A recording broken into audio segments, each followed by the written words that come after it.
Pernahkah kamu tidak sengaja membentur benda seperti toko di dalam video? Apa yang kamu rasakan? Sakit bukan? Merasakan sakit, ada sistem yang bekerja dalam tubuh untuk mengirimkan informasi rasa sakit tersebut, yaitu sistem saraf.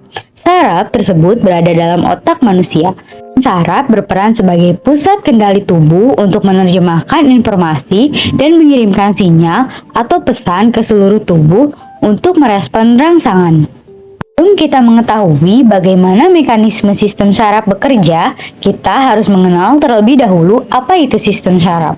Saraf tersusun dari jutaan serabut sel saraf, yaitu neuron, yang berkumpul membentuk suatu berkas vaskulum. Neuron adalah komponen utama dalam sistem saraf.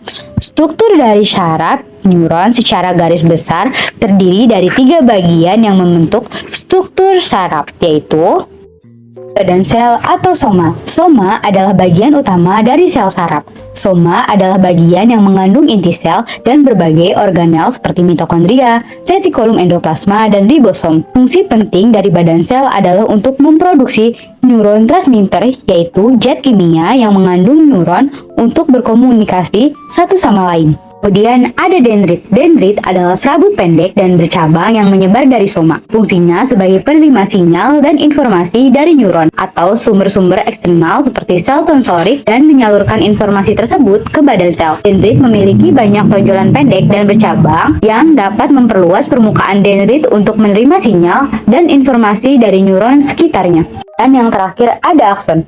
Akson adalah serat panjang yang keluar dari badan sel dan bertindak sebagai jalur pengantar sinyal listrik ke sel saraf lainnya. Biasanya terdapat satu akson per neuron dan panjangnya dapat bervariasi. Fungsinya untuk mengirimkan impuls listrik.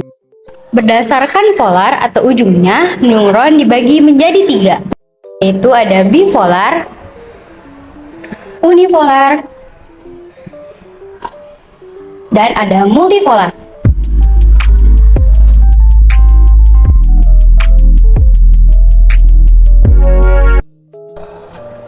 Sistem saraf dikelompokkan menjadi 2 bagian. Yang pertama yaitu sistem saraf pusat. Sistem saraf pusat yang pertama yaitu otak. Otak memiliki beberapa bagian. Yang pertama adalah parietal lobe atau bagian tengah otak. Kemudian ada juga bagian occipital lobe yaitu lobus occipital. Ketiga yaitu bagian cerebellum atau otak kecil. Yang keempat ada bagian spinal cord atau sumsum tulang belakang. Kemudian ada juga temporal lobe atau lobus temporal. Kemudian ada frontal lobe atau lobus frontal. Selanjutnya itu sumsum tulang belakang, yaitu bagian tubuh yang terdiri dari sekelompok serabut saraf dan berfungsi untuk menghubungkan otak dengan bagian tubuh lain melalui batang otak.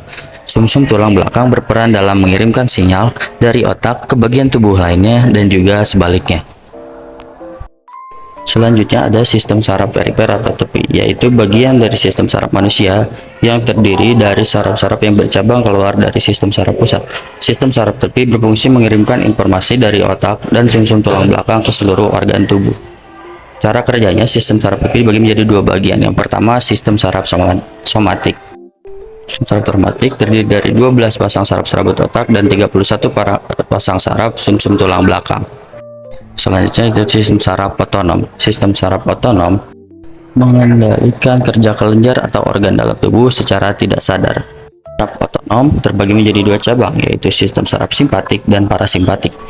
Setelah mengenal lebih dalam mengenai sistem saraf, ternyata dalam mengirimkan informasi ke otak, sampai-sampai kita merasakan sakit, terdapat mekanisme yang kompleks, namun terjadi dengan waktu yang singkat. Mekanisme tersebut diawali ketika tubuh menerima rangsangan.